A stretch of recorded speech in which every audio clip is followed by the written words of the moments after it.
Welcome to Darwin.com. Today we're going to take a look at an accessory for the computer, and this is Wacom's Bamboo Pad. And what this is a wireless touchpad with a built-in stylus, which looks like so far appears to be something similar you would find on a tablet. And so what this is really then is something that if you want to use a touchpad that's not maybe centered on a laptop, or if you want a desktop and you, instead of using a mouse, want to have a touchpad to use, but then also have the flexibility of having a Wacom digitizer or stylus built into it. This kind of gives you that ability. So once again, it's wireless, which is kind of cool. So we're going to give this a go and see how well this performs and if it's worth your time. Alright, so let's take a look at what you get. Just looking over real quick at the box here, you can see that it kind of, once again, talks to you about the stylus kind of slips into the side here, your touchpad over here. It requires 2 AAA batteries to run it, so it is wireless, like I said before. Let's see what this guy's like.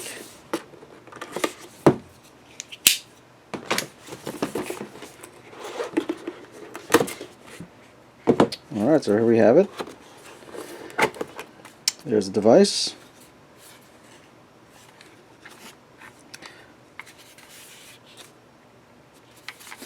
And then what else you get inside? Let's see, you get the manual. I'll get it out of there.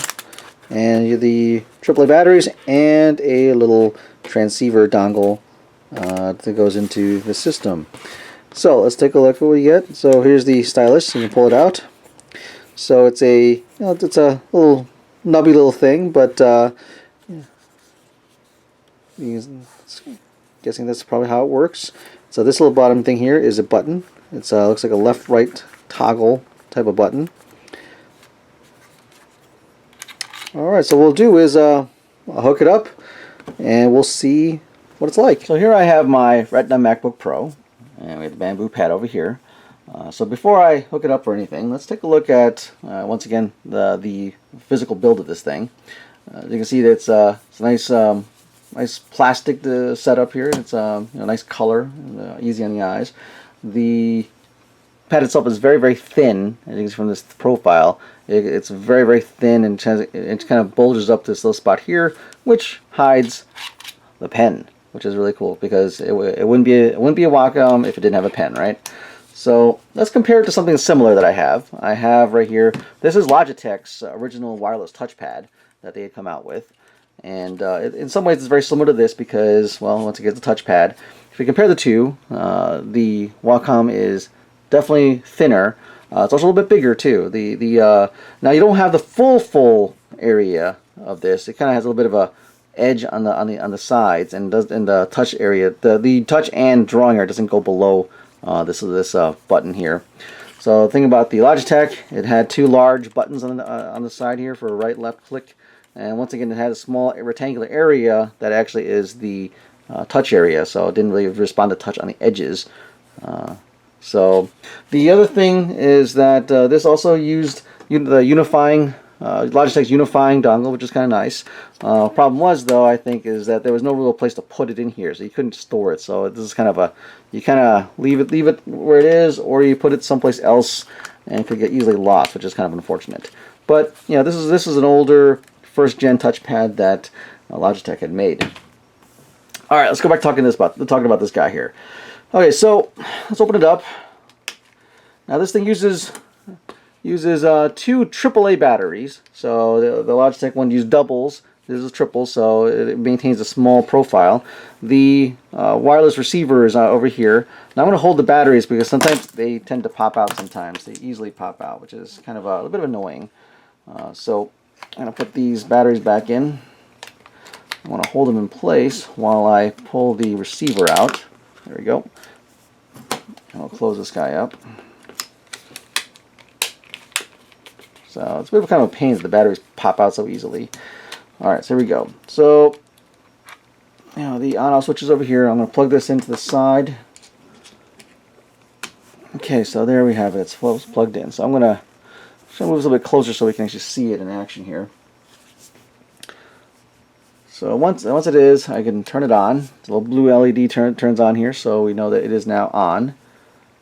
let's see if it, there we go. Now, I see my cursor moving around. I can basically hold the left mouse button down here, and I can basically use my finger to do some drawing, which is not ideal. You don't want to use this for that purpose. But as you can see, that I have full control over menus and options with a touch, which is really nice. And the cool thing about it is that if you're left-handed, you could use it as a left-handed as well, which is cool. All right, so the big star of the show, obviously, is the pen. So we'll pop that out, and I want to show you the Wacom software that comes in. So the system preferences, there is the Wacom part here. You can say it's left or right-handed. And the nice thing about Wacom stuff, if you've ever used it before, is their software always is their driver software is quite nice. So you can do a lot of things for the pen, for example. If you have multiple monitors, you can map them, say that this area here maps to whichever monitor, as opposed to expanding across multiple monitors. So it's kind of, it's nice that you can specify that. And here you can basically have the portion of the portion of it, or the full to match up. Then under the touch options, you have different things for setting up double tap speed, scroll speed, acceleration, pointer speeds. The gestures are all here, so you can do lots of different gesture type work. And Wacom always has nice menus with their software. You can have pop-up menus. So all right, we'll just leave them as is. And we'll choose a color off the side here, and we will begin to draw. So I have a thick brush on, because so you can see it a little bit better. But it does, as you can see, it supports pressure. So if I can get down heavy, and you see it kind of gets a heavier line. So it has that pressure sensitivity, which is really good. The only thing you have to consider, though, is that this is a relatively small area. So this small area is going to try to map to this gigantic screen. And what winds up happening, obviously, is you might lose some fidelity. You really can't get that. You have to draw a tiny circle over here. It becomes a big circle. Or the translation can be kind of rough, because it's not the same as if you had a Wacom that was 8x10, 8x11, or 6x10, or 6x8. A larger tablet will translate your actions to the screen a little bit more precisely, or than this thing. But once again, this is wireless. It's actually really easy to carry around, and it's pretty small. So alright, so I'm going to hook up to one more device, and I'll show you something very interesting you can do with it. So hang on a second, I'm going to switch devices. So this is my original Surface. It is not the Windows Pro or the regular Windows version. This is the Windows RT version. And this was a nice tablet. The only problem, obviously, is you were stuck running software that was specific for the RT platform, and it looks like Windows but isn't quite Windows. The one thing I always thought was kind of a shame about this machine was that it never really had a pen. So the pen that you would get on a Surface Pro never really worked on it. So you were stuck with just using your fingers. However, something really interesting is that you can actually use this bamboo on here. So it's kind of cool. So I'm going to show you that. So plug this USB receiver in here. All right, and without any extra drivers installed, you hear it ding, and from the get-go, once I get the turned on here, is in a moment it will work. There we go. It took a second, but the touchpad now works on here, and of course I can basically use my finger to do. Move this over so you can see a little bit better. Of course, I use my finger to do some drawing here if I want to. But I could do the same thing with this. But what's kind of cool is I can take the pen out and actually use the pen to do some drawing. So I can basically have some pen work.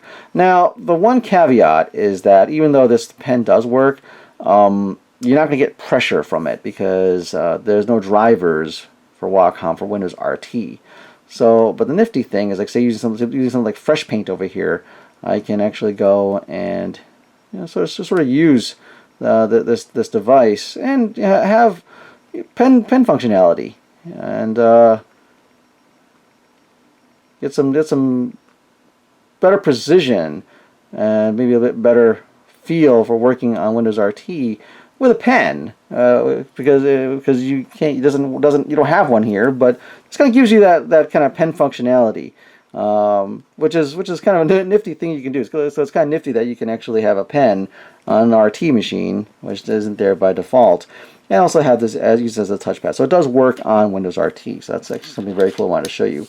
The interesting thing also, one last thing I want to say before I switch off here, is that the pen tech that's used in here is actually the same thing that ends up being on the old Surface Pro 1 and 2 and on the Samsung Note series, because I can take my Surface Pro pen and actually use it on here and it responds.